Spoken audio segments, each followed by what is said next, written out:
हम revision start करते हैं, usually every chapter will pick from last. उधर थर्मोडायनेमिक्स के रिवीजन एनसीईआरटी की हो रही, तो गिब्स से हो रही है स्टार्ट, राइट। तो अगर मेरे पास इक्विलिब्रियम की रिवीजन स्टार्ट होगी तो बफर या केएसपी से स्टार्ट होगी, शुरू की बकवास से बिल्कुल भी नहीं। तो मैं एंड ऑफ द चैप्टर में अगर जाऊं, quantum mechanical model of atom क्या था, शॉर्डिंगर ने एक इक्वेशन दी थी और जाई और जाई स्क्वायर नाम के दो फीचर्स दिए थे। जाई क्या बताता था, amplitude of the electron wave, crust की हाइट या ट्रफ की डेप्थ, और जाई स्क्वायर क्या बताता था, प्रोबेबिलिटी। ध्यान से सुनना, इन शब्दों पे आपने पहले ध्यान नहीं दिया और मैं इस बार वो बहुत नोट लिख लिख के दिया है कि तुमसे गलती यही हो रही है। Probability of finding electron with in the orbital, orbital के अंदर अंदर हम सिर्फ प्रोबेबिलिटी ऑफ फाइंडिंग इलेक्ट्रॉन कर रहे हैं, तो वो है जाई स्क्वायर, राइट। और उसका प्रोबेबिलिटी डेंसिटी भी बोलते हैं उसको, वो सारा मैं आज लेके आ रही हूं। तब आपको ये क्लियर नहीं था, आई नो। आपने एनसीईआरटी के नीचे वो लाइनें ही नहीं पढ़ी होंगी। ये सब इंफॉर्मेशन कहां से आ रही है, जब एनसीईआरटी में प्रोबेबिलिटी के बारे में बात की तो स्टार्स लगा रखे हैं कुछ शब्दों के ऊपर, और वो स्टार्स को नीचे लोअर मार्जिन के नीचे लिखा हुआ है कि वो क्या है। I am referring to those parts in today's class mainly, जो तब आप नहीं देख पाते थे। सो शॉर्डिंगर की इक्वेशन आपके सामने ये थी। अब आपको ये याद होनी चाहिए, ऑब्जेक्टिव में 4 ऑप्शन में आपको चूज करनी आनी चाहिए। कुछ भी आज लिखा है वो याद होना चाहिए। ये नोट्स कहीं किसी बुक में नहीं है, मैंने कम से कम 4 जगह के कंटेंट को मिलाया है, ये अपलोड होंगे, लेक्चर भी अपलोड होगा। तो शॉर्डिंगर की इक्वेशन ये रही। इस इक्वेशन में आपको ई क्या है, टोटल एनर्जी, वी क्या है, इन्हीं में कंफ्यूजन होता है, पोटेंशियल, ठीक है, पोटेंशियल एनर्जी, और m क्या होगा, ऑफ कोर्स मैंने शायद ना भी लिखा हो, मास ऑफ इलेक्ट्रॉन, प्लैंक्स कांस्टेंट, और ये तीनों अलग अलग एक्सेस पे एम्पलीट्यूड, दैट इज जाई। शॉर्डिंगर ने हमको जाई की हेल्प से बता दिया, ऑल्दो इस जाई का कोई फिजिकल सिग्निफिकेंस नहीं है, फिजिकल सिग्निफिकेंस आता है जाई स्क्वायर का। तो ये मेरे पास शॉर्डिंगर वेव इक्वेशन थी, जिसमें psi is amplitude of electron wave at coordinate X Y Z, तीनों एक्सेस, तीनों कोऑर्डिनेट पे ढूंढा गया। तो जाई मेरे पास आया। उसके बाद मैं सीधे शॉर्डिंगर की एप्लीकेशन, और जहां ये नाउ ऑनवर्ड्स जब भी आप नोट्स बनाए ये होना चाहिए, ये किसी बुक में नहीं दे रखा। तुम गूगल कर लो, कोई किताब उठा लो, फॉरेन ऑथर की उठा लो, एक साथ नहीं मिलेगा, कोई यहां कोई वहां कोई वहां। आज के इस चैप्टर के बाद एन अवस्थी में 5 लेवल, 4 या 5 लेवल है, 1 2 3 4 5, पांचों लेवल का कोई भी क्वेश्चन उठा के आप कर सकते हो। whatever was left I am including that, any level every alternate कर लो, पीछे से कर लो शुरू, जो मर्जी आए कर लो, जहां से मर्जी कर लो, अब आपको दिक्कत नहीं आएगी। अब मैं प्रोबेबिलिटी कर्व्स की बात करती हूं। As a whole it's a big topic. Probability curves में सबसे पहले मैं एस ऑर्बिटल पकड़ूंगी, सिर्फ एस। अब मैं आती हूं आपके पास एस ऑर्बिटल का जाई। अब मुझे पता है ऑर्बिटल न्यूक्लियस के बहुत बहुत नजदीक अगर मैं बात करूं, प्रोबेबिलिटी मैक्सिमम। जैसे जैसे मैं न्यूक्लियस से दूर जाने लगती हूं, प्रोबेबिलिटी नहीं बोलना चाहिए, जाए कम हो जाता है। मैंने इसको 0 पे टच नहीं किया है, बिकॉज वी नो प्रोबेबिलिटी 0 तो कभी होती नहीं, जाई 0 तो कभी मैं मान ही नहीं सकती। ये है 1s का। सिमिलरली अगर मेरे को 2s का वेव फंक्शन या 2s की इलेक्ट्रॉन वेव लेनी थी, तो वो ये आया। एक ऐसी जगह आती है न्यूक्लियस से कुछ डिस्टेंस पे, जहां पर मुझे जाई amplitude of the electron wave मिलता है 0, उसको बोलते हैं कौन सा नोड, रेडियल नोड। सबसे बड़ी समस्या ग्राफ पहचानने में क्या होगी, पता नहीं ये टोटल नोड्स हैं कि ये radial nodes, I do not know. देखिएगा 2s 3s। दीपा अपने आप को म्यूट करो प्लीज। सो यहां पर ये 1s और ये 2s, 2s में भी देखिए रेडियल नोड्स कितने हैं। अब क्या 3s का ग्राफ मैं प्रिडिक्ट कर सकती हूं? अगर कोई मेरे को 1s 2s, एक नोड और आ जाएगा, ठीक है, रेडियल नोड चेक। अभी मैं इनमें क्वेश्चंस कराऊंगी आपको, लेवल 3 लेवल 4 के, मैं उसको देखना है मेरे को। तो ये आपके पास 2 रेडियल नोड्स हो गए। बच्चों ये रेडियल नोड्स हैं, नोडल प्लेन्स नहीं है, एंगुलर नोड्स नहीं है। अभी मैं लाऊंगी नोड्स भी, 2 तरह के नोड्स होते, तो I will come on that, but अभी से याद दिला दूं, नोड्स 2 तरीके के हुआ करते थे, रेडियल और एंगुलर। रेडियल वो होता है जो रास्ते में चलते चलते आता है, 1s में एक भी नहीं आया, 2s में बीच में एक बेल्ट आ गई, 3s में 2 आ गए। एंगुलर या नोडल प्लेन क्या होते हैं, जो ऑर्बिटल पैदा होते हैं अपनी ज्योमेट्री में लेके आता है, s में 0 है। एस में एक भी नोडल प्लेन नहीं है, एस में एक भी एंगुलर नोड नहीं है। भूलने वाली बातों पे स्ट्रेस ज्यादा होगा।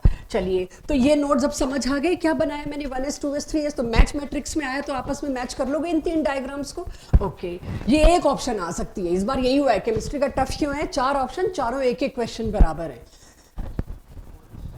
अब ये कौन सा है, अब तो हो जाएगा। मैंने 4s बनाया, मैंने लिखा भी नहीं है किसका, मुझे पता था। पॉइंट ये यहां तो दे लेते, रिटेन करना मुश्किल है। तो अपनी इस मेहनत को जो आज आप लोग कर रहे हैं, दोबारा इस चैप्टर को खराब मत होने देना अगले साल तक। और कैसे खराब नहीं होगी, क्योंकि आप बार बार पीसीएम देते रहेंगे। जाई नेगेटिव का मतलब इलेक्ट्रॉन वेव है, crust trough, crust trough. This it just present electron wave, crust trough, और कुछ नहीं। जाई वर्सेस आर, सारा ऑब्जेक्टिव कंटेंट में जाई की जगह कैपिटल आर मिलेगा, इससे परेशान मत होइएगा। राइट, जाई को आर कर दिया गया, कैपिटल आर, ठीक है, वेव फंक्शन। अब आती हूं मैं इसी का जाई स्क्वायर। इसी का जाई स्क्वायर मतलब now it has physical significance, probability of finding electron at any point across all 3 coordinate x, y, z। तो उसका ग्राफ जस्ट चेक, 1s का दोनों ग्राफ सेम है, ठीक है। अगर आप देखो तो 1s का दोनों ग्राफ सेम है, psi square by r, psi by r. Distance from nucleus देखो, बाधव अगर वहां बचते तो यहां अपने आप आ जाता, कहीं ना कहीं इंफॉर्मेशन आएगी। तो डिस्टेंस फ्रॉम न्यूक्लियस ये 1s का, 2s का, जाई स्क्वायर करते ही वो नीचे जाना बंद हो गया, वो अब ऊपर ही ऊपर हो गया कैलकुलेशन के हिसाब से। कौन सा नोड आया, एक नोड मिल गया मेरे को। अब एक नोड आया है तो वो कौन सा रहा होगा, 2s। 2 नोड आएंगे तो कौन सा रहा होगा, 3s। मुद्दे की बात यहां क्या है, पहली पीक बड़ी, दूसरी उससे भी छोटी, तीसरी उससे भी छोटी। मैं 3s की अगर बात करूं, जाई स्क्वायर में पहाड़ियां धीरे धीरे छोटी होती जाती हैं। ये बहुत बड़ा आपको याद रखना पड़ेगा। कल को 10 ग्राफ एक साथ दे दिया, कंफ्यूज हो जाओगे कौन सा जाई का है, कौन सा जाई स्क्वायर का, और कौन सा डिस्ट्रीब्यूशन कर्व है, जिसमें हम अभी सरफेस एरिया मल्टीप्लाई करेंगे। राइट, तो 3s है। अब 4s होगा तो पहचान ही लोगे, आएंगे क्वेश्चन। 4s दिए बिना मैं क्वेश्चन में 4s पूछना चाहूंगी। तो जब आपको 2s पता है, 3s पता है, समझ आ गया। s में स्टार्टिंग कहां से हो रही है, ये 2-3 छोटी छोटी चीजें ध्यान रखना। s में स्टार्टिंग कहां से हो रही है, मैक्सिमम से। राइट, और कितने भी s जो जा रहे हैं, 2s 3s 4, धीरे धीरे पहाड़ी छोटी होती जा रही है, पीक्स नीचे होती जा रही है। डन, जाई स्क्वायर का। चलिए, अब मैं आ जाती हूं, अभी s ऑर्बिटल ही रख रहे हैं, p थोड़ी देर बाद लेंगे, पहले s आपको अच्छे से समझ आ जाए। अब 2 टर्म्स को लेके तगड़ा कंफ्यूजन होता है हर बार। रेडियल प्रोबेबिलिटी किसको कहते हैं, अभी तक तो मैं प्रोबेबिलिटी माने जाई स्क्वायर, वेव फंक्शन माने जाई से काम चला रही थी। रेडियल प्रोबेबिलिटी किसको कहते हैं, it is derived from square of wave function multiplied by surface area of sphere of radius r. अभी लिखना मत, करेक्शन आएगा, अभी मत लिखना। मैंने एक स्टेटमेंट लिखी, टॉपिक मेरा रेडियल प्रोबेबिलिटी और एक और टॉपिक है साथ में। सो अभी लिखने से पहले छोटा सा करेक्शन करेंगे, फिर आप लिखना अगर लिखना भी है। It is derived from square of wave function, यानी अब मैं आर स्क्वायर लिख दूं तो दिक्कत तो नहीं होगी जाई स्क्वायर की जगह, multiplied by surface area of sphere having radius R. तो surface area 2 pi R square, ठीक है। अब इसको पहले समझते हैं भाई, रेडियल प्रोबेबिलिटी डेंसिटी और रेडियल प्रोबेबिलिटी में फर्क क्या है, पहले ये समझेंगे फिर लिखेंगे। रेडियल प्रोबेबिलिटी क्या होती है, finding electron within spherical shell of radius this. ये शेल ढूंढा, इसके बीच में मैं प्रोबेबिलिटी ढूंढ रही हूं अलग अलग पॉइंट पे, ये शेल। और ये शेल जो है वो from r to r plus d r है, स्मॉल, वेरी स्मॉल डिस्टेंस। आप देखिए, डिफरेंशियल के बाद इंटीग्रेशन करने का मतलब क्या होता है, छोटा सा चेंज किया और उसको फिर इंटीग्रेट कर दिया। तो उन्होंने एक छोटा सा शेल चूज किया, उसमें जो मेरे पास प्रोबेबिलिटी आई उसको फिर पूरे क्लाउड के लिए मल्टीप्लाई कर दिया, सॉरी इंटीग्रेट कर दिया। तो सबसे पहली बात जो आपसे गलती का चांस होता है, ये रेडियल प्रोबेबिलिटी डेंसिटी किसको बोलते हैं। First, radial probability density is nothing but psi square into R square. बार बार इसको हम प्रोबेबिलिटी बोलते रहते हैं तो आप भूल जाते हैं कि ये रेडियल प्रोबेबिलिटी डेंसिटी है, इसलिए वो नोड्स रेडियल नोड्स थे। विद इन एन ऑर्बिटल हम जो ढूंढ रहे हैं वो रेडियल नोड्स होते हैं। रेडियल प्रोबेबिलिटी डेंसिटी जिसके नाम में 3 शब्द हैं वो ये जाई स्क्वायर है। इस रेडियल प्रोबेबिलिटी डेंसिटी को सरफेस एरिया से मल्टीप्लाई कर दो। इसका पूरा रेडियस कितना था r, तो सरकमफ्रेंस इसका सरफेस एरिया क्या हो जाएगा इसका 4 पाई r स्क्वायर। जब इसको इससे मल्टीप्लाई कर दिया तब बना रेडियल प्रोबेबिलिटी। तो रेडियल प्रोबेबिलिटी क्या होगी 4 पाई r square into capital R square. Capital R is for जाई square, small r is for the radius. ठीक है, अब आप ये मत सोचो r और dr दोनों में होने चाहिए थे। यस, दोनों में लिख सकती हूँ, कई जगह लिखा भी मिलेगा, but dr is so small, so small, तो मैं भी उसको लिखना जरूरी नहीं समझ रही। किसी किसी जगह आपको ब्रैकेट में dr लिखा मिलेगा, एक्सेप्टेड, राइट। क्लियर सबको? अब अगर मेरे को कहीं भी रेडियल प्रोबेबिलिटी की बात करी है तो क्या मतलब है r स्क्वायर 4 पाई r square, small r obviously. तो इसके बाद अगर मैं चलूं तो अब आ जाते हैं जी इनके ग्राफ। कुछ छूट जाए तो मैं बीच में जरूर सांस लूंगी, लगातार बोलते हुए दिक्कत होती है, तो मैं आप तब नोट कर लेना। एक्स एक्सिस पे 4 पाई r square capital R square, और इस वाली एक्सिस पे small r is what, distance from nucleus. 1s में अब कई बार आपको ये चीज यहां से भी शुरू होती मिलेगी। इस छोटी छोटी चीज पे ना परेशान होना, ना डाउट लाना। ये जो आप यहां से भी शुरू कर दे, कोई थोड़ा और ऊपर से भी शुरू कर दे, तो उसका ज्यादा शोर मत मचाइएगा।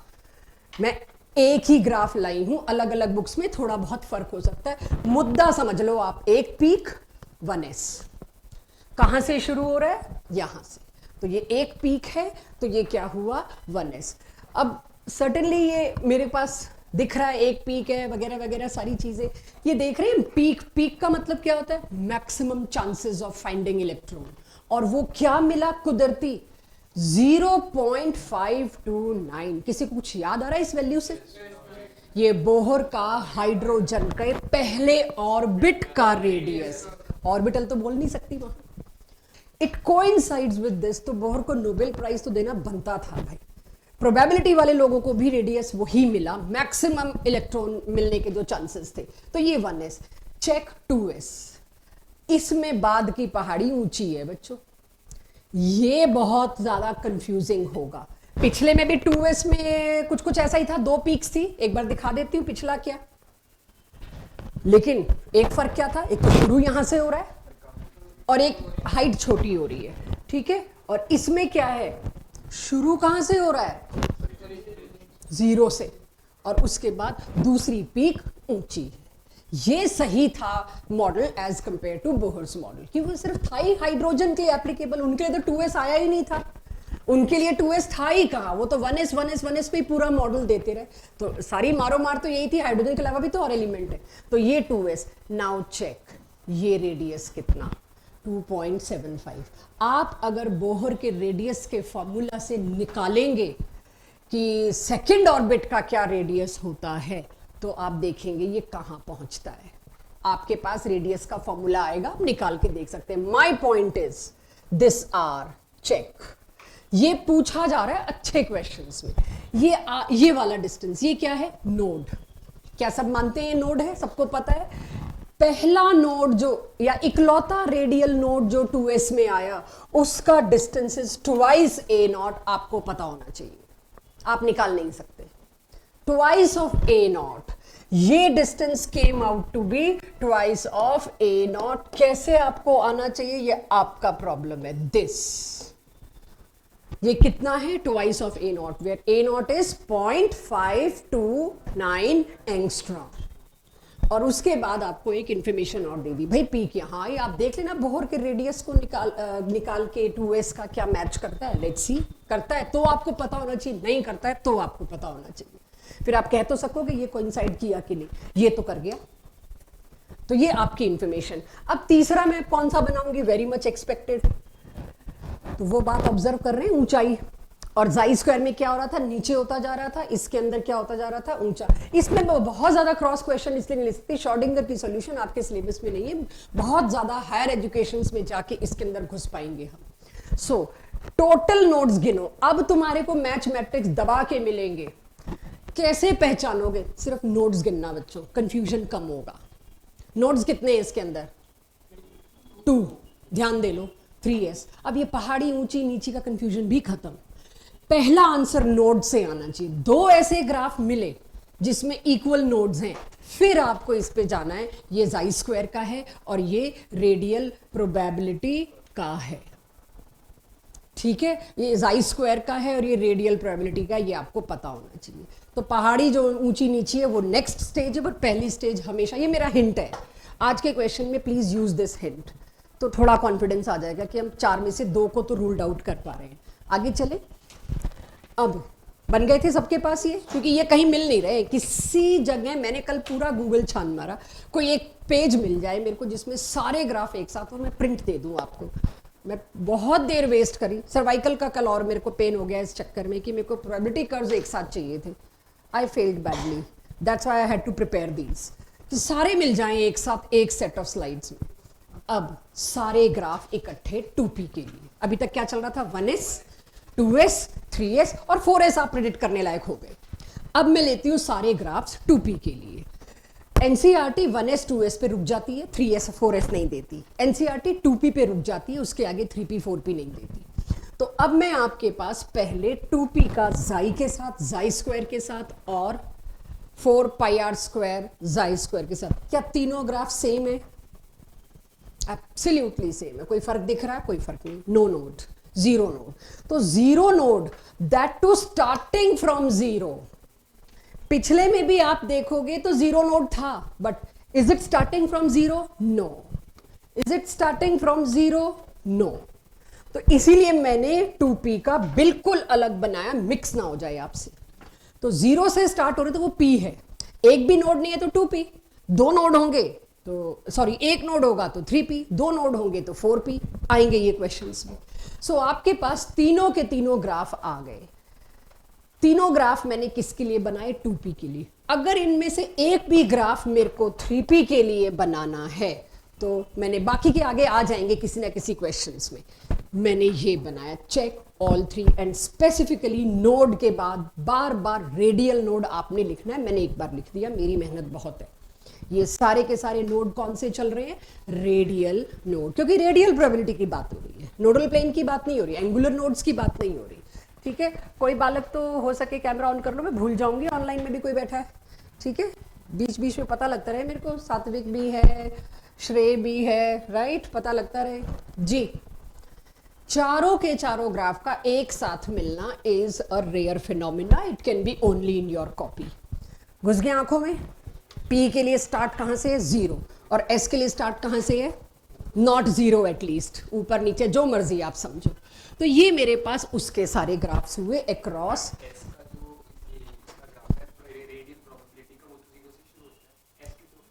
हाँ नहीं, मैं अभी इधर बात करूं तो यस, यहां तो फिर वही चीज आ जाएगी। देखो, आई एग्री, राइट। लेकिन इसकी अगर बात करें, जो एक डिफरेंशिएटिंग फीचर है वो आपको ध्यान रखना है।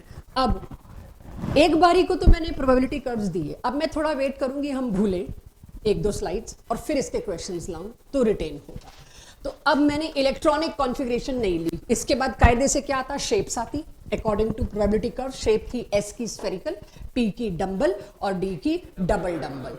D को लेके नोडल प्लेन्स एक एक बारी की थोड़ी देर में आएगी, राइट। तो वो ये मत सोचना छूट रहा है, क्योंकि बिहाइंड योर ब्रेन आपको ये बात पता है कि आपसे ये चीज़ हमेशा गलत होती है, आपसे ज़्यादा मुझे पता है। तो वो थोड़ी देर में वो चीज़ें आ रही हैं, थोड़ा सा इसको रिटेन होने देने के लिए। ये कुछ फॉर्मूलाज हैं जो आपको घोटने पड़ेंगे, जो आपको हमेशा टेस्ट से पहले देखने पड़ेंगे, और ये 12th में काफ़ी चैप्टर्स ऑफ इनऑर्गेनिक में घुस जाएंगे। ये कहीं भी D and F block chapter coordination compound में, ये एनसीईआरटी में है, ये दोबारा वहां मैं बिल्कुल छोड़ देती हूँ कि कर लोगे तुम अपने आप, कि अब मैं कॉपर 2+ का आपसे ऑर्बिटल एंगुलर मोमेंटम 12th में नहीं निकलवाने वाली, या कॉपर का या आयरन का आप खुद ही निकालेंगे, वो कोई भी नहीं करा सकता, अदरवाइज हम सिलेबस नहीं खत्म कर सकते। ऑर्बिटल एंगुलर मोमेंटम क्या होता है? h/2π की जगह आपको याद होगा हम h कट भी यूज कर लेते हैं, इसकी जगह हमने एक चीज यूज की थी h कट, ठीक है। तो ये तो क्योंकि हर जगह ही आना है, तो इस h कट के लिए भी मेंटली प्रिपेयर रहिए। L+1, कोई भी d ऑर्बिटल हो सेम वैल्यू आएगी, कोई भी p ऑर्बिटल हो सेम वैल्यू आएगी, कोई भी f ऑर्बिटल हो सेम वैल्यू आएगी। मेरे से 3D का, अब match matrix, multiple match matrix जो डिफिकल्ट लगते हैं उसमें एक ऑर्बिटल एंगुलर मोमेंटम की वैल्यू और इस साइड 4 ऑर्बिटल है, 4 में से 2 डी हैं और ये डी से मैच कर रही है। 3D की भी सेम वैल्यू होगी, 4D की भी सेम वैल्यू होगी, क्योंकि डिपेंड तो सिर्फ इस पे कर रही है। All D, all P, all F, all S, आपस में उनकी वैल्यू सेम होगी, राइट। स्पिन एंगुलर मोमेंटम, गलती इसमें होती है, ये जो कैपिटल एस है ये क्या है? Total spin. टोटल स्पिन कैसे निकालते हैं? Half plus half plus half. मान लीजिए 3 अनपेयर्ड इलेक्ट्रॉन है तो कितना हो जाएगा? 3/2। बस मैंने यहां n/2 लिख दिया, where n is number of unpaired electron. Paired तो एक दूसरे के साथ plus half minus half cancel कर देते हैं। तो कई बार बच्चा यहां पे टोटल स्पिन के बजाय अनपेयर्ड इलेक्ट्रॉन का नंबर लिख बैठता है। S+1 की जगह क्या लिख देते हैं? S की जगह अनपेयर्ड इलेक्ट्रॉन, क्योंकि अगले ही फॉर्मूले में हमने अनपेयर्ड इलेक्ट्रॉन लिखना है, तो दोनों फॉर्मूला कंफ्यूज हो जाते हैं। तीसरा क्या है मेरे पास? Spin magnetic moment. ये क्लास 12 में 2 चैप्टर में आएगा, बोर्ड में भी क्वेश्चन है और ऑब्जेक्टिव में तो खैर होता ही है। बोर्ड में भी क्वेश्चन है, क्रोमियम का मैग्नेटिक स्पिन मैग्नेटिक मोमेंट निकाल के दीजिए। तो वो क्या है? म्यू। म्यू से रिप्रेजेंट होता है मैग्नेटिक मोमेंट, म्यू देते हैं n+2, where what is n? Number of electrons लिख दिया, I am sorry, it is, बस रिवीजन में ये ध्यान रखना, एक आधी छुटकी बुटकी गलती मुझसे होगी, फास्ट बहुत बोलना होता है। Unpaired electrons, Bohr magneton is its unit. ये यूनिट क्या है? ये मैंने तब भी लिखवाई है जब चैप्टर कराया, इट इज बोहर मैग्नेटॉन। ये मैग्नेटिक मोमेंट की यूनिट है। तो अगर एक इलेक्ट्रॉन हुआ तो वैल्यू क्या आएगी? √3 यानी 1.73। तो क्लास 12 में टपाक से मैं बोलूं इसके अंदर एक ही अनपेयर्ड इलेक्ट्रॉन है, तो इसका orbital magnetic spin angular momentum जो है यहाँ पे मेरे पास स्पिन मैग्नेटिक मोमेंटम जो है 1.73 कनेक्ट करना होगा आपको। एकदम से उस वक्त फॉर्मूला सोचना होगा, और 1.73 मतलब क्या है? √3 कैसे आया? ठीक है, ये एनसीईआरटी का सॉल्व क्वेश्चन है क्लास 12 का, तो वहां आपको एकदम से लगेगा yes we have done it twice. अब ये सब पढ़ाने के बाद प्रोबेबिलिटी कर्व्स लाने का फायदा था, क्योंकि कंफ्यूज तो तभी हो गए अब जब सारे नोड्स आपके सामने आ जाएंगे। रेडियल नोड्स कितने होते हैं? n-l-1। एंगुलर नोड्स को नोडल प्लेन्स भी बोलते हैं, which is equal to l। और टोटल नोड्स क्या होंगे? ऐड कर दो, n-1। ये फॉर्मूला सबके पास होता है, लेकिन क्वेश्चंस के एक्सपोजर में हम मारे जाते हैं। तो वो क्वेश्चन का एक्सपोजर अब थोड़ा थोड़ा शुरू करेंगे हम। अच्छा ये देख लेना एक बार, शेल, सबशेल और ऑर्बिटल खोलना है मेरे को डिफिकल्ट क्वेश्चंस के लिए। शेल क्या होता है? n, first shell, second shell, third shell. Subshell क्या होता है? फर्स्ट शेल में, नहीं थर्ड ले लेते हैं, थर्ड शेल में कितने सबशेल्स होते हैं? 0, 1, 2। दूसरा नंबर क्या था? l। इसकी l की वैल्यू 0 से स्टार्ट होती थी, अरे अरे थोड़ा धीरे, n-1। ये देता था मेरे को शेल, कह सकती हूँ, सॉरी ये था शेल, ये था, थोड़ा धीमे यार, थोड़ा धीमे, मुझे पता है गलती होगी, इजी टॉपिक ले लिया। How many subshells? How many subshells? तो 3 में 3 सबशेल। आज तो देखो टाइम लगा क्योंकि अप्रैल का था। अगले साल मैं हर महीने एक पीसीएम लेती हूँ 12th में, तो जो पहला पीसीएम होगा उसमें 2 चैप्टर होंगे, एक ये और एक 12th का पहला चैप्टर। तो 2-2 चैप्टर के, ऐसे ही फिजिक्स का और ऐसे ही मैथ्स का। तो उसमें जो 2-2 चैप्टर का पीसीएम होगा, उसमें अगर इसको दोबारा रिवाइज किया तो फिर शर्म आनी चाहिए आज की क्लास पे। उसमें सिर्फ स्टार्ट कुछ नोट्स में आप हाईलाइट करोगे, यार ये एक दिन पहले मेरे को देखना होता है, बस उतना। तो उस पीसीएम टेस्ट में आपने ये नहीं कहना मैम एक दिन की छुट्टी दे दो और हमें तो पढ़ना पड़ेगा, फॉरगेट इट, बिना पढ़े टेस्ट देने हैं 12th में। सो ये आपके पास कितने शेल्स हुए, सब शेल्स हुए? 3। इसमें कितने ऑर्बिटल आएंगे? बिना m लिखे बता रही हूं, 1। इसमें कितने ऑर्बिटल्स आएंगे? ये क्या होगा? 3p, 3। ये क्या होगा? 3d। कितने आएंगे? कितने हुए? n² is orbital. जो शेल का नंबर है उतने ही सबशेल, हाँ या ना? 3 के 3 सबशेल, 2 के 2 सबशेल, 1 का 1 सबशेल। ऑर्बिटल 3 के 3 सबशेल और 9 ऑर्बिटल। तो ऑर्बिटल कितने होंगे? 4th शेल के कितने ऑर्बिटल? 16। इसको उस वक्त सोचने में टाइम लगाया, 25 सेकंड लगाए तो गए, नर्वस हो गए, 15 ही हुए केमिस्ट्री के, सब कुछ सोचना पड़ गया वहां। This is how it works till January, यहां तक पहुंचना है मुझको। तो अब आप ये समझ गए क्या है। तो ये मैं ये वाली स्लाइड तो मैं खैर डिलीट कर दूंगी, बट ये बताइए अब अंडरस्टूड है क्या लिखा है मैंने, कोई मिस्टेक हुई हो तो बताना। हाँ ये वाला उल्टा लिखा है मैंने। हाँ ऑब्वियसली ऑर्बिटल में 2n कहाँ आते हैं, ऑर्बिटल में तो 2 आते हैं, बिल्कुल सही कह रहे हो। बाकी तीनों चेक करो।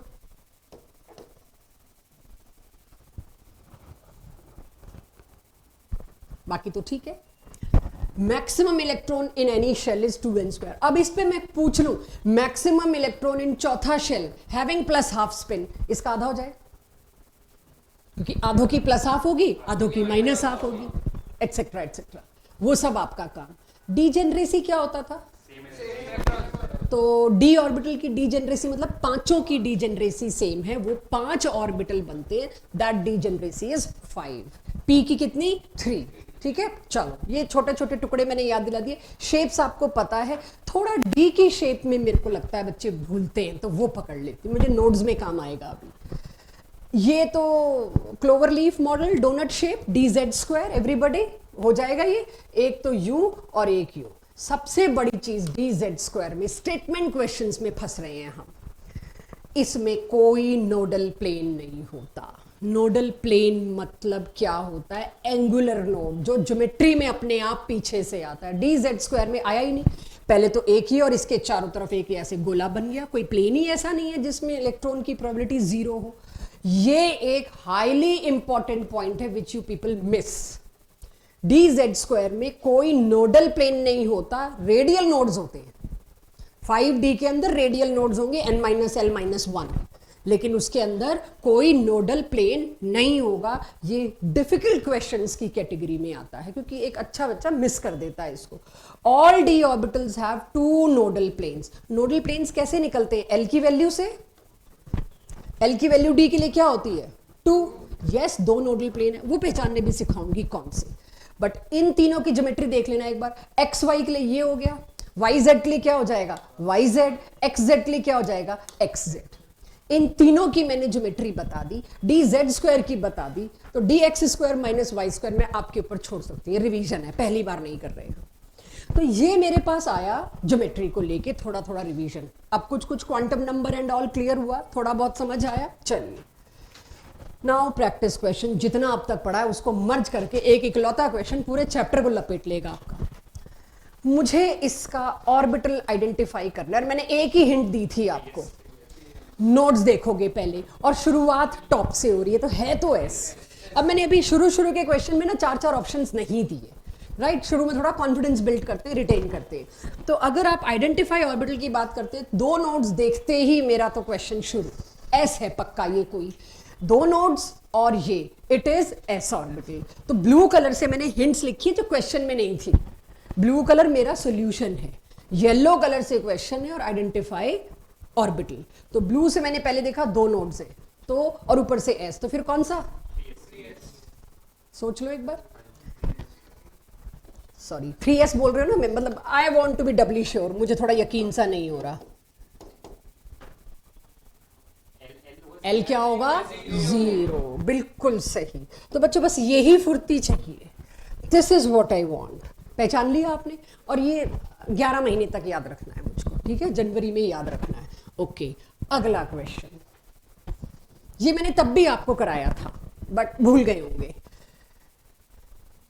एन अवस्थी का आखिरी पेज पे है ये क्वेश्चन, 173 की 175 कुछ ऐसा नंबर है इसका। इसके थ्रू मैं कुछ इंफॉर्मेशन दे रही हूँ, फिर मैं आपके पास डिफरेंट क्वेश्चंस लाऊंगी 3-4 क्वेश्चंस के बाद। आपको कहा है Xi2s इज दिस, ये श्रोडिंगर वेव इक्वेशन की सॉल्यूशन है, जिसको आप वो डेल वाले साइन से रिलेट नहीं कर सकते, उन्होंने बता दिया। A0 क्या होता है? I hope we all remember, Bohr का रेडियस, राइट? ओके, बाकी सब कुछ तो जो भी एक है मैथमेटिकल है ये।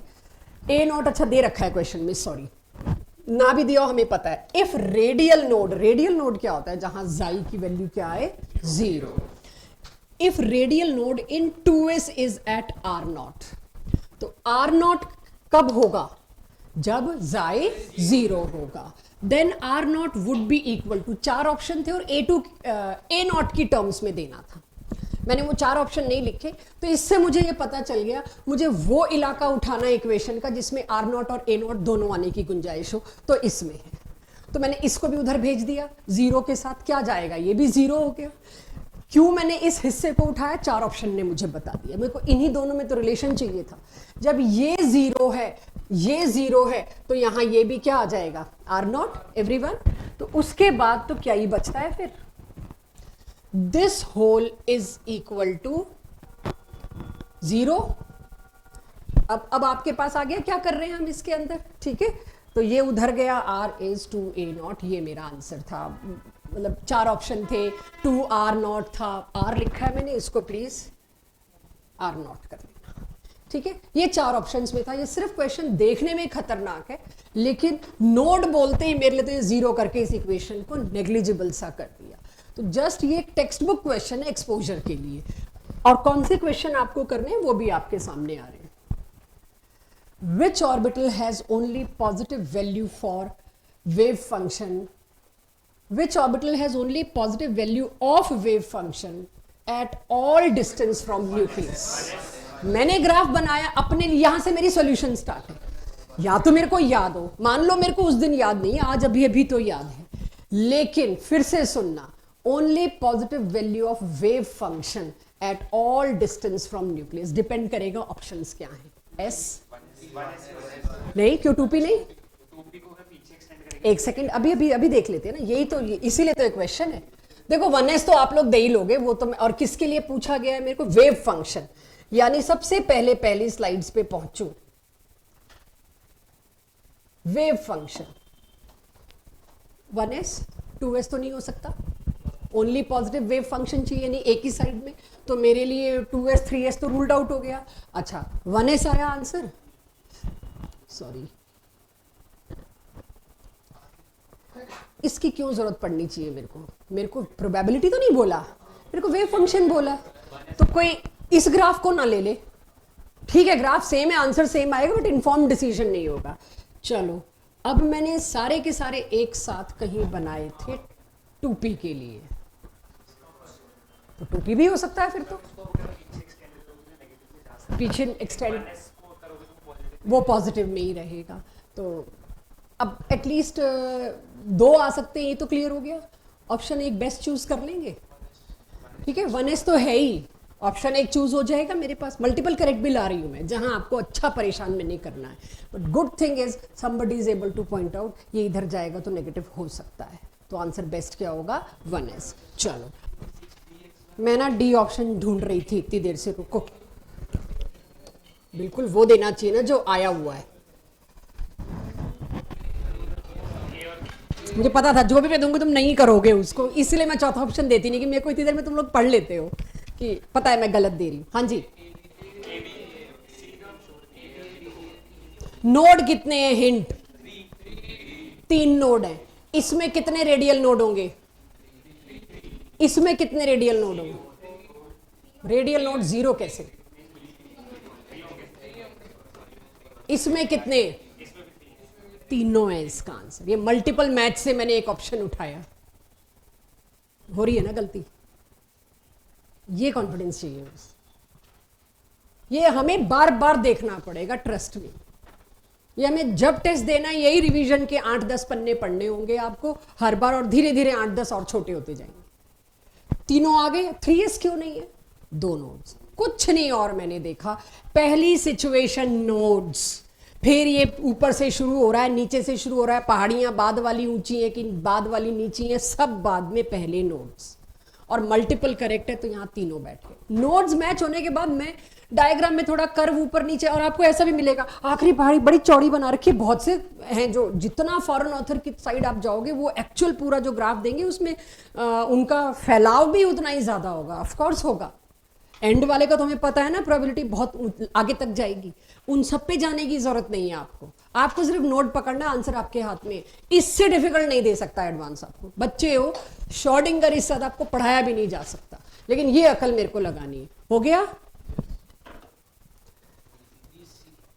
नहीं एक सेकंड, पहले तो मैं ना कहीं, जो बच्चा मेरे नोट्स देखे उसको पता होना चाहिए, दिस दिस दिस, ये 3 इसका करेक्ट आंसर है। नीचे वाला तुमने क्वेश्चन पहले ही पढ़ लिया? ओ मैं पढ़ तो लूँ फिर बताऊंगी answer. At least one angular node क्या था? Nodal plane l. तो इसमें तो नहीं होगा, इसमें भी नहीं होगा, खत्म बात, कर लोगे तुम। ये और ये मल्टीपल करेक्ट है। अभी लग रहा है क्योंकि अभी कोई किसी एक ने मेहनत कर ली, आधा पौना घंटा आपको पूरा घेर लिया उसमें। उस दिन इस आपके पास ये जो कैटलिस्ट खड़ा है, बस ये नहीं होगा। उसकी एब्सेंस में ये काम करके देखना है कितना टाइम लगता है। हार्ड फैक्ट ये है।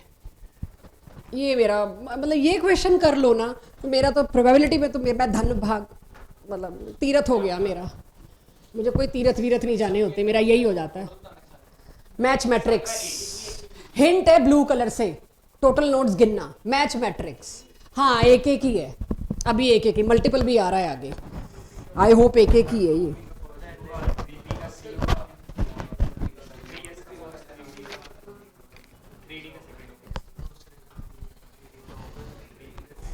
चलो कराओ। 3s का कौन सा? सेकंड वाला? 3s का लास्ट वाला? 3s में कितने नोड होने चाहिए? नलायकों, अभी भी मैं ही करूं? दो नोड किसमें है? इसमें है। तो फिर एक बार में बोल दो ना। आगे सी डी। 3p का कौन सा? कितने नोड? इसमें एक भी नोड नहीं है, इसमें है। अरे तो सेम ही जा रहा है कुछ कुछ फ्लो। 3d में ये मैंने कुछ गलती तो नहीं कर दी? हाँ दो सेम नहीं है, थोड़ा फर्क है। क्या सेम नहीं है? देखो थोड़ा सा खिसका हुआ है, यहाँ पे थोड़ा सा फ्लैट है। थोड़ा जूम करती ना मैं तो पता। सोचो ये नोट कर रहे हो? अरे मैं तो चेक कर लूं मैंने क्या गलती की है। बनाने में कितना खिसकाना था मेरे को, जूम करके बनाया था और उसको छोटा कर दिया तो वो फ्लैट दिखा ही नहीं।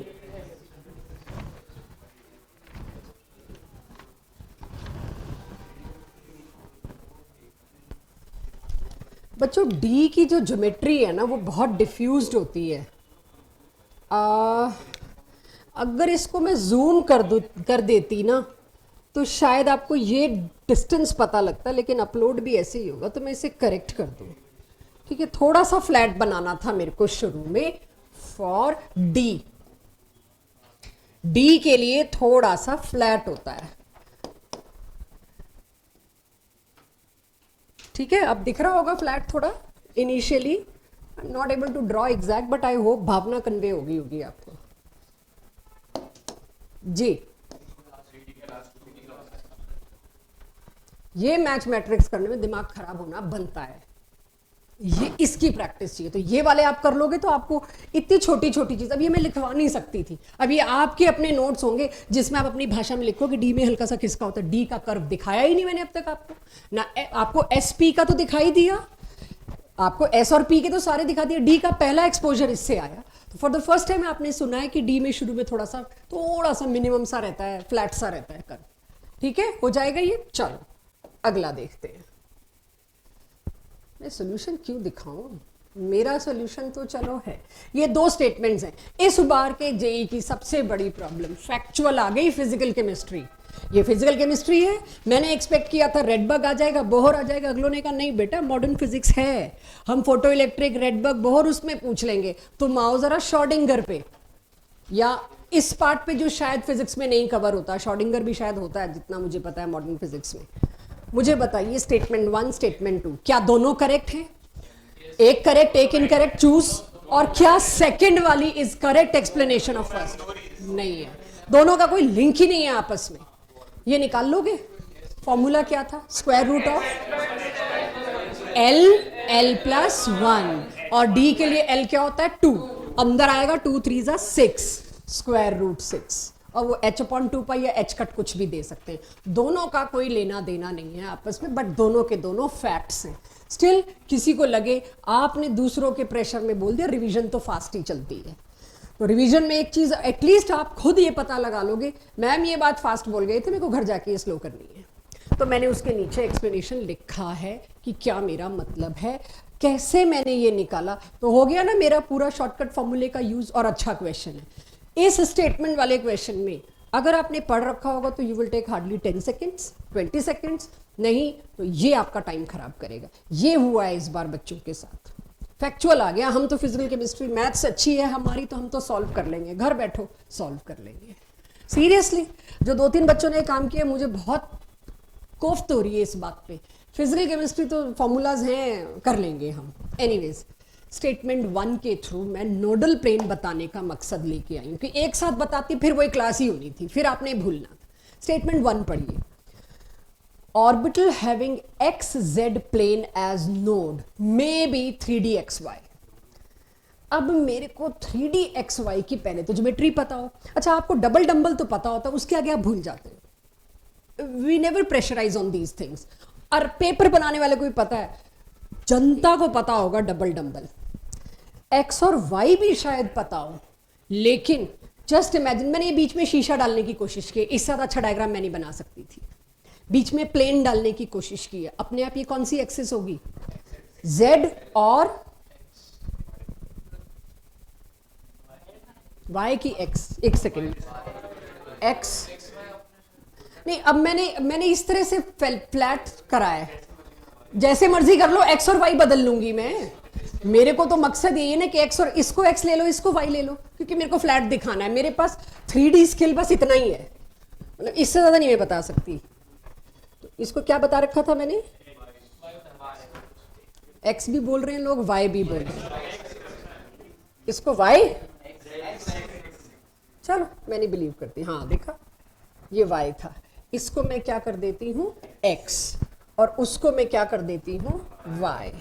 एक बार समझना ये मिरर कौन से प्लेन में है, बस समझने की कोशिश करना। दिस दूसरा प्लेन भी होगा भाई, मैं ये नहीं कह रही नहीं होगा, बट मैं एक ही बना सकती हूँ एक डायग्राम में।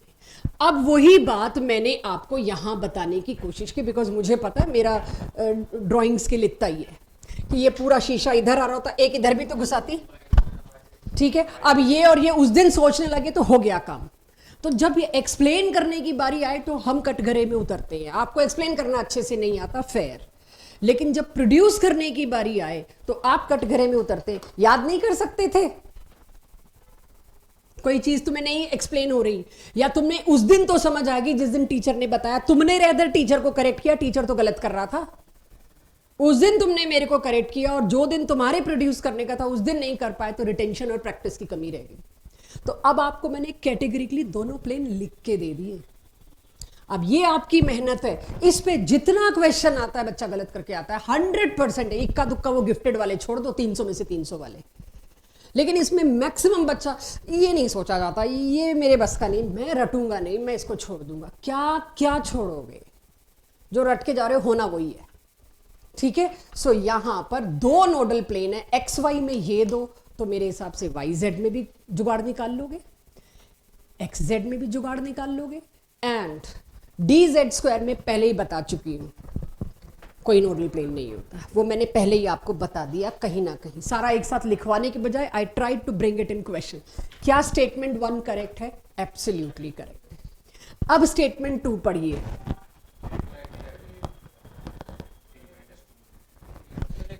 रेडियल तो क्या होता है? n-l-1, तो ठीक ही लिखी है, बट ये रीजन तो नहीं है ना, इसका कोई लेना देना नहीं है दोनों नोट्स का। तो यस, स्टेटमेंट 1 भी करेक्ट है, 2 भी करेक्ट है, but 2 is not the correct explanation. ये पढ़िए और जवाब देने की कोशिश कीजिए। मेरा आज की क्लास का सबसे अच्छा क्वेश्चन ये है।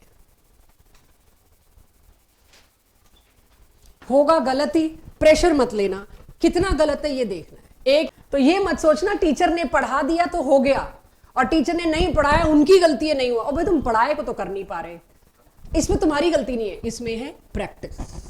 प्रैक्टिस ये भी मैं यूनिवर्सिटी के लेवल, पता नहीं कौन सा लेवल था, 5 लेवल में से वहां से एक उठा लिया। मैं कहा एक करा दूं हो जाएगा, शायद वहीं से, मुझे याद नहीं, 2-3 जगह से लिए हैं क्वेश्चंस में। इत्मीनान से एक एक चीज को पढ़ो, समझो, और उस दिन अगर ये आया तो क्या अप्रोच रखोगे।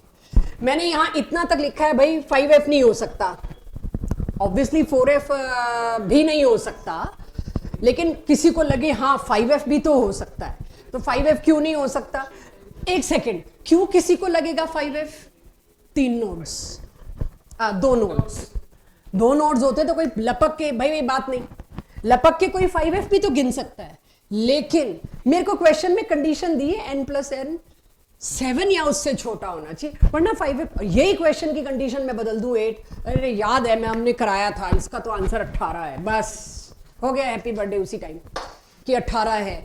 ये कंडीशंस बदल बदल के क्वेश्चन आ जाए, हमारे लिए इतना ही बहुत है। अब आप सोचिए सिर्फ 3 ऑर्बिटल्स, अब 18 पे कोई कैसे पहुंचा? पूछा क्या था? टोटल रेडियल नोड्स दिखा रखे 2। ये डायग्राम सिर्फ तुमको परेशान करने के लिए दिया था, ना भी देते सीधे ये क्वेश्चन पूछ लेते, 2 रेडियल नोड्स हैं, कितने होंगे टोटल अगर n+l 7 से ऊपर ना हो? ये तो सिर्फ प्रेजेंट खतरनाक करना था। 3s में कितने? सिर्फ 1 ऑर्बिटल, 2 नोड्स, 3 ऑर्बिटल, 2 नोड्स, 2 और 6 8, 5 ऑर्बिटल्स 10, हो गए 18। तो थोड़े स्टेप्स लगे आपको, बस उस दिन वो स्टेप्स कम कर देना।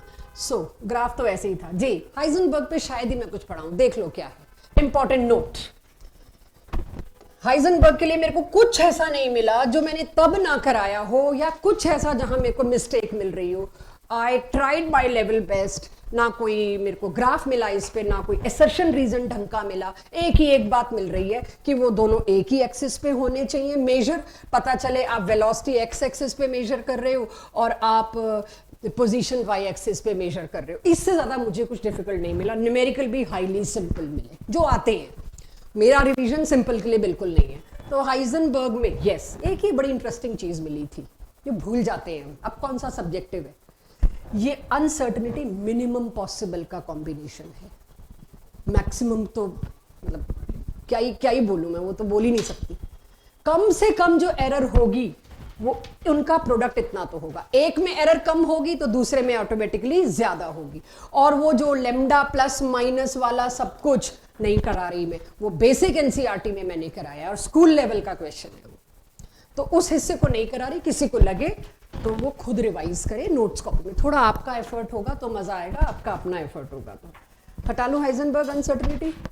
यहां बहुत कुछ मिला जो आप लोगों को कंफ्यूज करता है, परेशान करता है। इस टॉपिक को लेने का पर्पज है वो जो इलेक्ट्रॉन वोल्ट और जूल वाला question, simple D Broglie wavelength का मोटिव नहीं है। और वो शॉर्टकट मुझे ध्यान नहीं आ रहा, डाउट्स में तो मैंने लिया था। वो सब क्वेश्चन तो उसी के लाऊंगी, गलती तो तुमसे उसी में होनी है। एनीवेज, तुम लोग बताना मेरे को, मैं ढूंढ नहीं पाई, इतने सारे पीडीएफ एक्स्ट्रा एज में था, किस में था, लेकिन तुम लोग अपनी याददाश्त बताना क्या मैंने ये शॉर्टकट बताया था, विच विल इरेज एवरीथिंग है। एक शॉर्टकट है छोटा सा डी ब्रॉगली का, तब पता नहीं आपके सामने आया था कि नहीं। डी ब्रॉगली क्या होती है? Matter waves. De Broglie wavelength, हर मूविंग पार्टिकल जिसकी कुछ ना कुछ वेलोसिटी है उसके साथ कुछ वेव्स एसोसिएटेड होती हैं, उसकी वेवलेंथ को कहते हैं दिस, और ये मैटर वेव्स होती हैं, ये नॉर्मल वेवलेंथ नहीं है। और इसका फॉर्मूला उन्होंने h/mv यानी h/p क्या है, mv को क्या, मोमेंटम। ठीक है, अब हमें पता है वेलोसिटी और काइनेटिक एनर्जी का एक रिलेशन होता है। यहां से मैंने वेलोसिटी की वैल्यू निकाली 2e, e is kinetic energy को e कर दिया, √m, इस वेलोसिटी को यहां पुट कर दिया। ये फॉर्मूला मैं एक्सपेक्ट करती हूं सबके पास है, ये अपना बेसिक स्कूल लेवल। आपको E पता हो काइनेटिक एनर्जी, आपको M पता हो मास ऑफ इलेक्ट्रॉन, क्योंकि ये माइक्रोस्कोपिक के लिए, प्रोटॉन होगा तो उसका भी मास लिख लेंगे हम, इलेक्ट्रॉन होगा तो उसका भी मास लिख लेंगे। मेरा मन किया मैं हीलियम दे दूं तो उसका मास भी लिख लोगे, लिथियम दे दूं तो उसका मास भी लिख लोगे, ऐसे ही कुछ क्वेश्चंस लाएंगे। लेकिन अब इतना सिंपल ना दे रखा हो तो, अगर कह रखा है एक इलेक्ट्रॉन है जिसको हमने एक्सेलरेट किया है through potential of 1 volt, 1 volt किसको दिया? एक इलेक्ट्रॉन को, और अब वो चल रहा है, निकालो जी इसका लेमडा, चल तो रहा है, ठीक है। अब चल रहा है, इसके लिए मेरे को क्या करना पड़ेगा?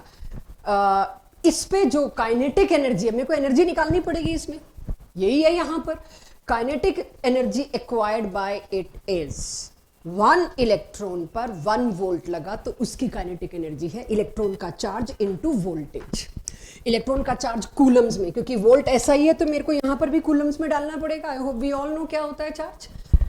1.6, मैंने 7 यहाँ नहीं लिखा, 1.67 इंटू 10 की power 9 minus 19 joules electron volt एक इलेक्ट्रॉन पर लगा, और मैंने उसको किस में कन्वर्ट कर दिया, जूल्स। जूल्स इज दिस ई। यहां तो तुम्हें अगर एनर्जी दे रखी हो सिंपल जूल्स में, ये तो हो गया आपका स्कूल लेवल का क्वेश्चन कि हमने एक इलेक्ट्रॉन पे इतने जूल एनर्जी लगाई है, बताओ जी लैम्डा क्या है। आ गया ये साइड। अगलों ने कहा हमने एक इलेक्ट्रॉन पे इतने वोल्ट लगाई है, 50 वोल्ट भी लगा सकते थे, 1 वोल्ट भी लगा सकते थे, 10 वोल्ट भी लगा सकते थे। कर लोगे? अब रुक जाओ, किसकी बात कर रही हूं, आने वाला है, नो इंटरप्शन, क्वेश्चन में बोलने दूंगी। अब एक फ्लो में याद रखो। अब उसकी वजह से यहां पर यही फॉर्मूला, ई की जगह मेरे को क्या लाना पड़ा, energy is given in EV, और ईवी में अपने आप जब मैं इलेक्ट्रॉन का चार्ज कूलम्स में दूंगी तो सब ऐसा ही वैसा ही आ गया। तो मास मेरे को केजी में पुट करना होगा, चार्ज आपको कूलम्स में, वोल्टेज जो दे रखी है 50 भी दे सकते हैं, 10 भी दे सकते हैं, 20 भी, मैंने यहां 1 दी। ये फॉर्मूला फाइनली जब सॉल्व करने लगोगे, half of the time is needed for this calculation. C Planck's mass of electron, charge of electron 10 की power, that too with square root.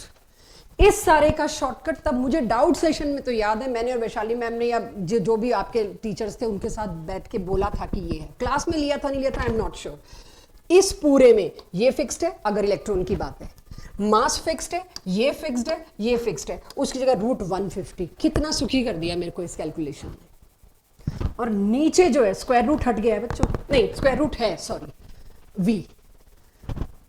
ये फॉर्मूला अगर आपको याद है, सारी मच खत्म, सीधा एक फॉर्मूला। जेई जाते वक्त तो मेरे को ये चाहिए, सीधे square root 150 by volt lambda. अब इस पे पहले क्वेश्चंस करते हैं, फिर वो भी भाई वो छूट गया मुझसे, सॉरी। आप देखो एक बार करो, अब तो जब गलती मिल गई भी ऐसे नहीं छोड़ेंगे, करो चेक करो, कैलकुलेटर यूज कर लेना, कोई बात नहीं, क्या प्रॉब्लम है, चेक तो मारो,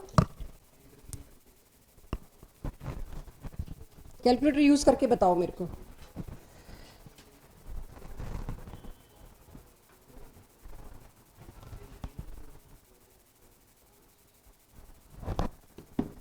यही गलती हुई मुझसे, चार्ज लिखना भूल गई, जबकि पिछली स्लाइड पे बताया है। हाँ जी करिए, एंगस्ट्रॉम।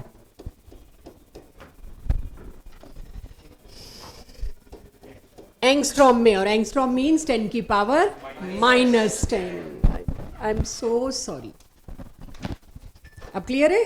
अब तो देखो कितना सही बोल रहे थे जो भी बोल रहे थे, एटलीस्ट आपने चलता नहीं किया इस बात को। आई अप्रिशिएट दैट कि चलता नहीं किया, यही चाहिए बच्चों, यही जिद्दी एटीट्यूड चाहिए, कैसे चलने कैसे दें। It's my bad. तो आप इसको 10 की पावर -10 भी लिख सकते हो। एंगस्ट्रॉम, मुझसे गलती हो गई, अब तो हो ही जाएगा, जिसका -2 आ रहा था अंडरस्टूड है, ये अपना 10 की पावर -10 दे देगा। चलिए आगे, एक बहुत अच्छा क्वेश्चन है इसमें। अब मेरे को तो अपने लिए लग रहा है भाई मैं तो गलती करूंगी, अब तुम लोग खुद करो, मेरे से तो होगी गलती, खुद से सोचो। यस, अब मेरे को मास चेक करना है, चार्ज चेक करना है, आप सही पुट करते हो कि नहीं। कैलकुलेशन के लिए आप कैलकुलेटर उठा सकते हो, ऑल दो शॉर्टकट है आपके पास, रूट 150 वाला तो शायद ना भी उठाओ, नहीं इसमें शॉर्टकट मत लगाना, ये इलेक्ट्रॉन के लिए नहीं है, ये प्रोटॉन और लिथियम के लिए, बट बहुत कुछ कट आ जाएगा। लिथियम वैसे, यस ये एक सवाल है इसके अंदर, लिथियम का आपके अंदाजे से कितना होना चाहिए? क्यों, लिथियम का एटॉमिक नंबर कितना होता है? अरे हाइड, हाँ मास नंबर तो नहीं है, एटॉमिक नंबर 3 है, तो हम सोचते हैं डबल होगा, ये वो केस नहीं है। लिथियम का तो मेंडलेव और उसके टाइम से चला आ रहा है, इट इज 8.3 ना, 8 है, इंटीजर टाइप, मर जाएंगे हम तो। 8.3 शायद ये क्वेश्चन में दिया जाए आपको। यस भाई, क्वेश्चन में दे रखा है, जेई का आया हुआ है, ये 8.3 बोल रखा है। Mass of lithium 3+ is, listen फिर से सुनिए, mass of lithium 3+ is 8.3 times mass of proton. ये क्वेश्चन की लाइन है जो मैंने मिस कर दी, इसमें तो मैंने मिस किया है। इसमें एक चीज और गिवन है, mass of lithium 3+ is 8.3 times, तो अपने आप कट के बाद क्या आना है वो दे दिया, प्रोटॉन मास। बहुत कुछ कट जाएगा आपस में, वोल्टेज तो कट जानी है ऊपर नीचे वाली, वोल्टेज सेम है, मास का रेशो दे दिया 8.3, चार्ज का रेशो क्या होगा? प्रोटॉन पे चार्ज क्या है? प्लस, और लिथियम पे चार्ज क्या है? 3+, और इलेक्ट्रॉन हो प्रोटॉन हो चार्ज का मैग्नीट्यूड तो सेम ही रहता है, तो चार्ज का रेशो आ गया 3, 1/3 या 3। अब देखो ये अगर ध्यान से करो तो मुश्किल नहीं है, मैंने तो पूरा पूरा लिखा है कि कोई बच्चा परेशान ना हो। आपको क्या दिक्कत है? आप परेशान नहीं हो रहे तो आप देख सकते हो मैंने क्या किया। पहले मैंने अपनी समझ के लिए फॉर्मूला लिखा ये वाला, कि मेरे सामने ऑडियंस से पूछ ले क्या है, तो मैंने लिथियम लिथियम लिखने में बहुत टाइम वेस्ट किया है। अब आपको पता है 2 QV होता है ना, या EV होता था। आप सोचो फॉर्मूले में यहां क्या होता था? E की जगह, इसकी जगह होता था EV। अभी इलेक्ट्रॉन ना होके क्या है? प्रोटॉन। चार्ज तो सेम होता है इलेक्ट्रॉन प्रोटॉन का, तो यहां पर मैंने Q क्या पुट करना है? 3 पॉजिटिव। तो 3 इंटू जो भी चार्ज है 1.6 इंटू 10⁻⁻19 कर लो जो भी। लेकिन आपको पता है दूसरी साइड आप प्रोटॉन के लिए जब चार्ज पुट करोगे वो कितना होगा? प्रोटॉन पे चार्ज कितना होता है? प्लस। तो यहां भी एक ही चार्ज है, कौन सा? अगेन इलेक्ट्रॉन वाला चार्ज 1.67 इंटू 10⁻⁻19। वो दोनों चार्ज तो कट ही जाने हैं ना। ये मैंने E के बराबर लिख दिया, ये मैंने 3E के बराबर लिख दिया, और ये मैंने 8.3 क्वेश्चन में ही बोल रखा है, मास ऑफ प्रोटॉन और मास ऑफ लिथियम में ये रिश्ता है जी। उसके बाद ये तो सेम ही है, ये तो कट ही जाने हैं दोनों। ये दोनों जब कट जाने हैं उसके बाद देखो 8.3 इंटू 3 आप देखोगे 25 आता है।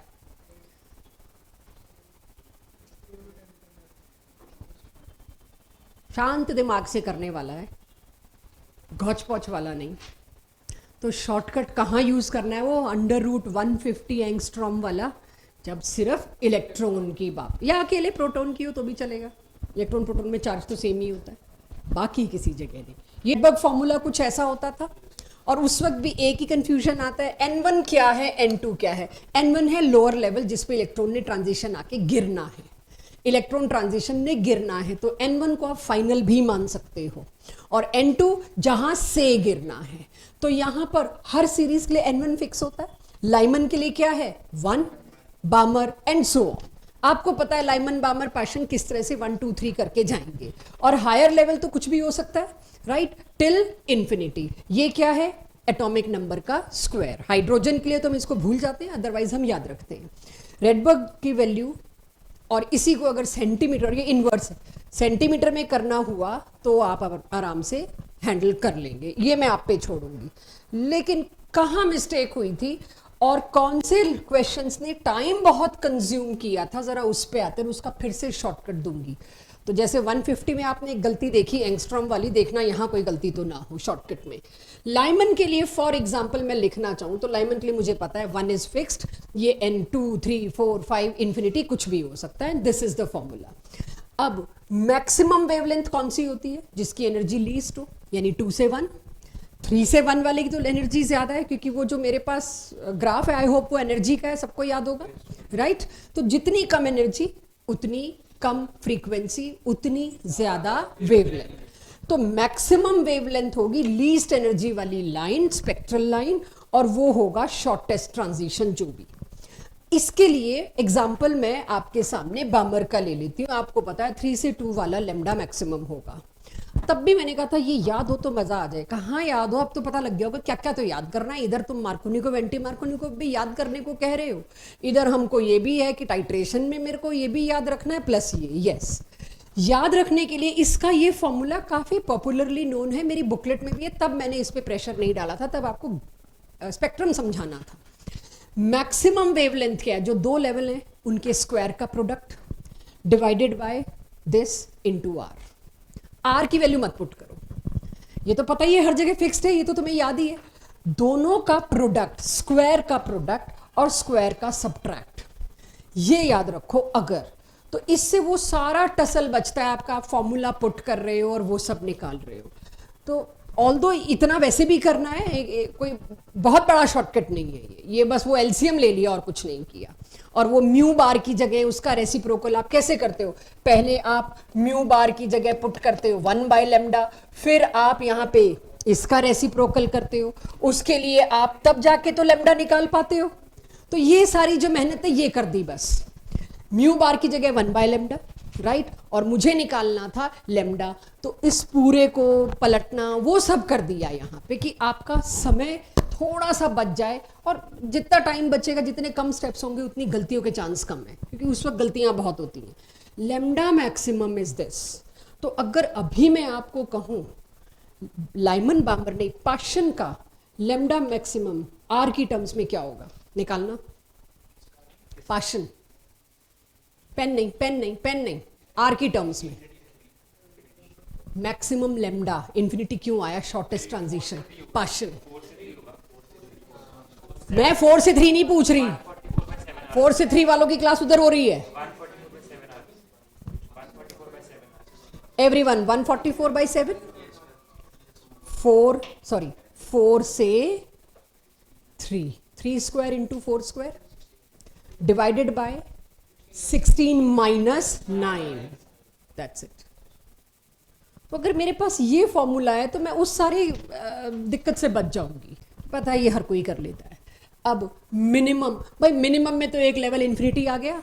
मिनिमम लेमडा क्या होता है, मैक्सिमम एनर्जी वाला ट्रांजिशन। मैक्सिमम एनर्जी वाला ट्रांजिशन इन्फिनिटी से ही गिरेगा, तो मेरे लिए तो कितना आसान हो गया मिनिमम। एटलीस्ट मैक्सिमम और मिनिमम याद रखने की कोशिश करोगे, ये उस दिन भूल जाओगे, ये तो याद रहेगा। इसीलिए भी गिव हायर टारगेट।